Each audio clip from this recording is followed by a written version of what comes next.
Baik. Assalamualaikum warahmatullahi wabarakatuh. Selamat siang kepada Ibu dan Bapak peserta webinar ASDI pada pagi hari ini. Perkenalkan saya Lulu Oktaviani. Pada hari ini akan memaparkan proses asuhan gizi terstandar pada pasien diabetes mellitus tipe 2 dengan tuberkulosis. Adapun outline dari penyampaian materi ini terdiri atas gambaran kasus dan juga asuhan gizi. Kita mulai dari gambaran kasus terlebih dahulu. Jadi ada seorang perempuan berusia 50 tahun datang ke IGD dengan keluhan lemas di seluruh tubuh sejak 1 bulan sebelum masuk rumah sakit. Nah, keluhan lemas ini memberat sejak 1 minggu sebelum masuk rumah sakit. Sebenarnya pun dalam 1 bulan sebelum masuk rumah sakit, pasien juga mengeluhkan mudah haus, mudah lapar, dan juga frekuensi BAK yang meningkat. Keluhan ini diikuti dengan penurunan berat badan sekitar 4 kilo dalam 6 bulan terakhir. Di IGD, pasien didiagnosis dengan DM tipe 2 dengan gula darah on insulin dan TB paru kasus baru yang terkonfirmasi secara klinis dan radiologis on OAT kategori 1 fase intensif dan juga malnutrisi. Pada pemeriksaan tanda-tanda vital, pasien kesadarannya alert, tekanan darah 114 per 62 mmHg, nadinya 116 kali per menit, respiratory rate 20 kali per menit, dan suhu 36,4 derajat Celcius. Baik, kita mulai ke asuhan gizi. Sebelum lebih lanjut kepada asuhan gizi, kita melakukan screening gizi dengan tools MST. Didapatkan skor 2 yang berasal dari penurunan berat badan 4 kilo dalam 6 bulan dan juga nafsu makan yang turun sejak 2 pekan terakhir. Nah, skor 2 ini berarti pasien memiliki risiko sedang malnutrisi.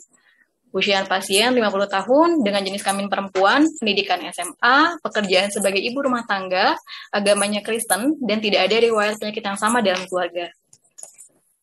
Karena skor pasien MST-nya 2, maka kita lanjutkan ke pengkajian gizi, dimulai dari asesmen terhadap antropometri, didapatkan berat badan 43 kg dengan tinggi badan 155 cm. IMT pasien 17,9 kg per meter kuadrat, kesannya kekurangan berat badan tingkat ringan apabila kita menggunakan referensi Kemenkes tahun 2014. Berat badan pasien yang ideal adalah 49,5 kg dengan penurunan berat badan 8,5% dalam 6 bulan.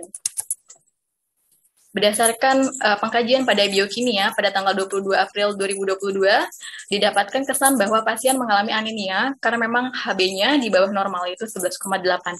Dan juga gangguan keseimbangan elektrolit, natrium berkisar pada angka 127 dan klorida 95. Juga didapatkan bahwa terdapat peningkatan nilai keton di dalam darah. Untuk lebih spesifik pada kadar gula darah, pada tanggal 22 April, gula darah harian pasien ini masih belum terkontrol, masih tinggi ya. Untuk pemeriksaan fisik terkait gizi, untuk tanda-tanda vital masih dalam batas normal.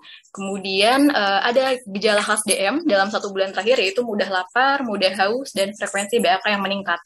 Tapi sejak 2 minggu sebelum masuk rumah sakit, pasien mulai mengeluhkan nafsu makannya turun, dan juga sejak 2 hari sebelum masuk rumah sakit, pasien mengeluh adanya mual. Sehingga bisa disimpulkan bahwa terdapat gangguan fungsi gastrointestinal. Selain itu, dengan pemeriksaan fisik terkait gizi, ditemukan bahwa ada kehilangan massa suputan di bagian triceps dan biceps, serta kehilangan massa otot di bagian klavikula. Kemudian pengkajian juga dilakukan terhadap riwayat diet pasien. Pasien tidak memiliki alergi makanan. Sebelum masuk rumah sakit, yang digali adalah ketika pasien sudah mengalami penurunan nafsu makan ya, jadi 2 minggu terakhir. Dalam 2 minggu terakhir, pasien ini makan 3 kali sehari, setiap kali makan, pasien menghabiskan 3 kali 1 penukar, lauk hewani 3 kali 1 penukar, lauk nabati dan sayurnya 3 kali setengah penukar. Lauk pauk yang biasa dikonsumsi oleh pasien diolah dengan cara digoreng. Untuk selingan, pasien biasa mengkonsumsi buah 1 penukar. Ketika masuk rumah sakit di IGD, pasien memang mengeluhkan mual, tapi ternyata daya terima makannya membaik. Jadi diberikan diet awal, yaitu diet DM 1700 kilokalori berupa nasi DM. Makanan ini bisa dihabiskan 75% dan selingannya juga dihabiskan. Tambahan makanan dari luar rumah sakit tidak ada. Untuk perhitungan kebutuhan energi dan zat gizi, saya menggunakan Perkeni.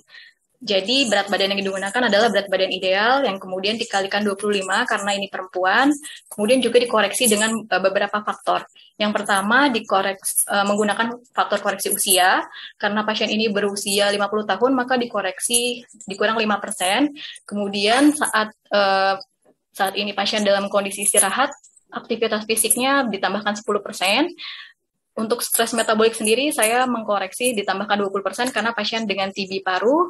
Dan untuk koreksi berat badan sendiri, saya menggunakan koreksi ditambah 20% karena pasien ini status gizinya berat badan kurang ya. Nah, untuk protein sendiri, saya berikan 1,2 gram per kilogram berat badan ideal karena pasien ini dengan penyakit penyerta TB paru, jadi pasien dengan infeksi sehingga diberikan tinggi protein. Kemudian lemak digunakan 25%, ini masih sesuai dengan konsensus Perkeni ya, jadi masih 20-25% itu masih boleh untuk lemaknya. Dan untuk karbohidratnya menyesuaikan dari perhitungan protein dan lemak.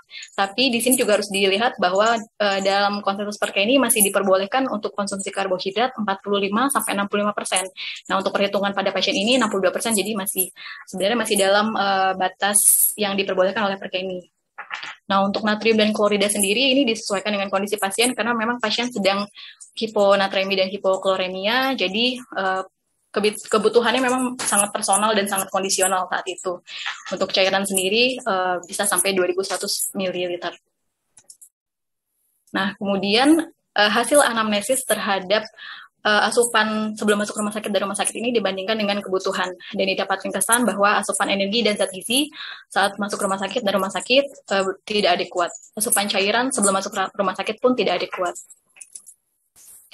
Riwayat personal klien ini sudah merokok sejak muda hingga akhirnya berhenti 2 bulan sebelum masuk rumah sakit. Biasanya pasien merokok 2 bungkus per hari. Selama hidupnya juga pasien biasa mengkonsumsi alkohol dan menggunakan narkoba ketika muda. Dan ada tato di lengan kanan. Untuk riwayat sosial sendiri, pasien merupakan seorang ibu rumah tangga yang memiliki 3 orang anak dengan status pernikahan yang cerai mati dan pembiayaan dengan JKN. Untuk riwayat medis pasien, ketika di rumah sakit, pasien didiagnosis TB paru kasus baru, DM tipe 2, underweight, gula darah on insulin dengan riwayat ketosis DM, malnutrisi, hiponatremia, hipoosmolar euvolemia, anemia mikrositik hipokromik, et causa suspek, anemia chronic disease. Untuk riwayat penyakit kronik lain pada pasien seperti penyakit hipertensi dan jantung itu tidak ada. Dan dalam keluarga pun tidak ada riwayat penyakit DM, TB paru atau penyakit kronik lain. Ada beberapa obat yang digunakan ketika perawatan, contohnya untuk insulin sendiri, pasien menggunakan Novorapid 3x4 unit untuk yang short action dan juga Lantus untuk yang long action, dan juga ada beberapa obat yang digunakan untuk TB paru pasien seperti Visin, Rifampicin, INH, Pyrazinamide, Ethambutol, dan juga beberapa obat dan juga beberapa vitamin, serta untuk koreksi natrium dan klorida, dokter di sini menggunakan NaCl kapsul dan juga NaCl 0,9%. Dari semua hasil asesmen, saya menarik diagnosis gizi. Yang pertama, malnutrisi sedang berkaitan dengan riwayat asupan energi dan zat gizi tidak adekuat, ditandai oleh IMT 17,9 kg per meter kuadrat, berat badan turun 8,5% dalam 6 bulan, tampak kehilangan massa lemak subkutan, regio, triceps, dan bicep, kehilangan massa otot regio clavicula, dan riwayat asupan energi sebelum masuk rumah sakit 69% kebutuhan dalam 2 pekan. Ini merujuk pada konsensus GLIM. Kemudian, karena pasien ini juga malnutrisi, saya menilai risiko refeeding syndrome, dan ternyata pasien ini memiliki risiko refeeding syndrome yang rendah. Diagnosis kedua saya adalah perubahan nilai laboratorium terkait gizi berkaitan dengan gangguan fungsi endokrin ditandai oleh hiperglikemia. Kenapa saya membuat 2 diagnosis gizi? Karena sebenarnya saya ingin memonitoring nilai laboratorium nanti, terutama nilai GDS. Tapi pada diagnosis pertama saya, yaitu malnutrisi, belum ada muncul tanda tentang nilai lab, terutama GDS. Jadi saya membuat 2 diagnosis supaya nanti terlihat di monitoring bahwa nilai GDS-nya juga dilihat. Baik, kemudian kita masuk ke dalam intervensi. Tujuan intervensinya ini bertujuan untuk memperbaiki kondisi malnutrisi dengan memenuhi asupan energi dan zat gizi minimal 80% kebutuhan secara bertahap dan 3 hari.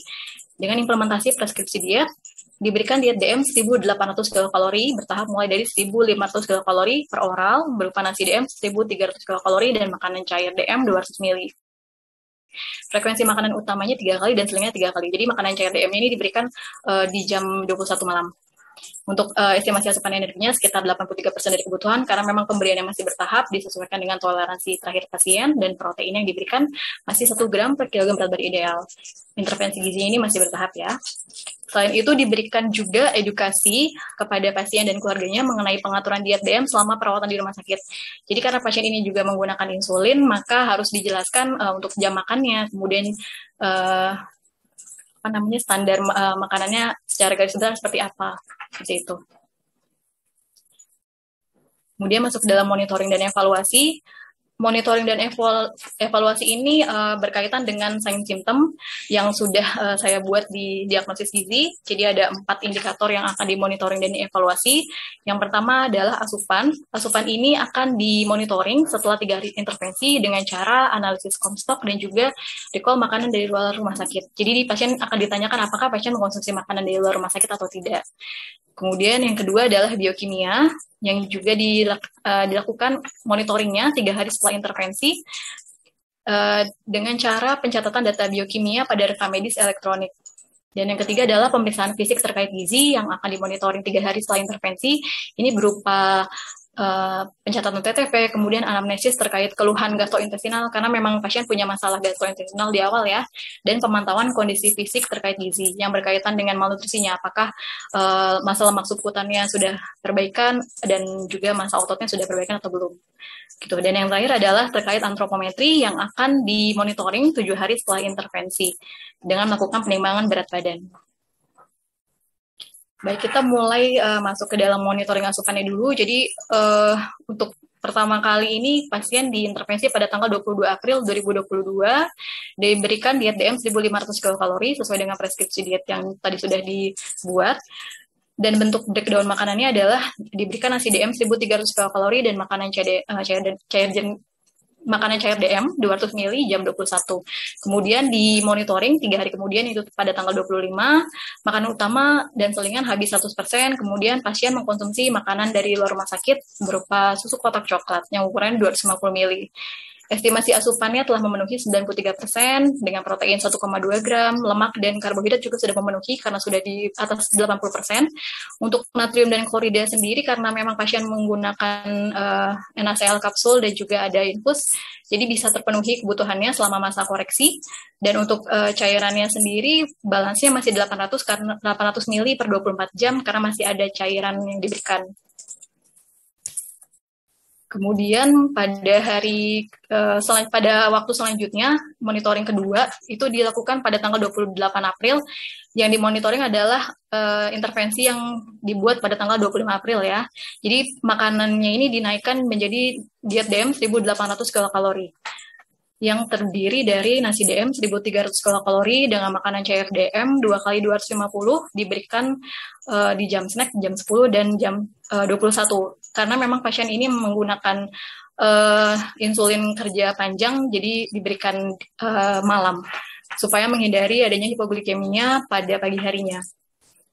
Dan hasil monitoring asupannya makanan habis 100%, tidak ada makanan dari luar rumah sakit. Estimasi asupan energi dan zat gizi sudah memenuhi kebutuhan selama perawatan, dan juga natrium serta klorida, mungkin kloridanya sedikit turun karena memang infusnya ini sudah mulai diturunkan volumenya. Dan untuk balance cairannya sendiri 300 ml per 24 jam. Dan monitoring yang terakhir saya lakukan 3 hari kemudian dari tanggal 28, yaitu tanggal 1, dengan preskripsi diet yang masih sama, yaitu diet DM 1.800 kilokalori yang terdiri dari nasi DM 1.300 kilokalori dan makanan cair DM 2 kali 250, masih pada jam yang sama untuk snacknya jam 10 dan jam 21. Dan sebenarnya selama perawatan, kepatuhan terhadap diet yang diberikan oleh rumah sakit ini baik ya, jadi makanannya habis 100%, pasien juga tidak mengkonsumsi makanan dari luar rumah sakit. Untuk asupan energi dan zat gizinya sudah memenuhi kebutuhan, begitupun juga natrium klorida sudah memenuhi kebutuhan dan balance cairannya minus 200 ml per 24 jam. Kemudian sesuai dengan rencana monitoring ada monitoring biokimia, karena ini tadi yang bermasalah yang saya monitoring ya. Yang pertama ada hemoglobin, ternyata selama perawatan memang agak turun, jadi kesannya masih sama, masih anemia. Kemudian untuk natrium dan klorida sendiri sudah perbaikan karena memang dikoreksi dengan NaCl kapsul dan juga infus. Kemudian untuk nilai keton sendiri juga sudah perbaikan ya, jadi 0 di dalam darah. Sehingga dianggap gangguan keseimbangan elektrolitnya selesai. Baik, untuk spesifik pada kadar gula darah, ini dilihat dimonitoring pada hari yang sama dengan asupan.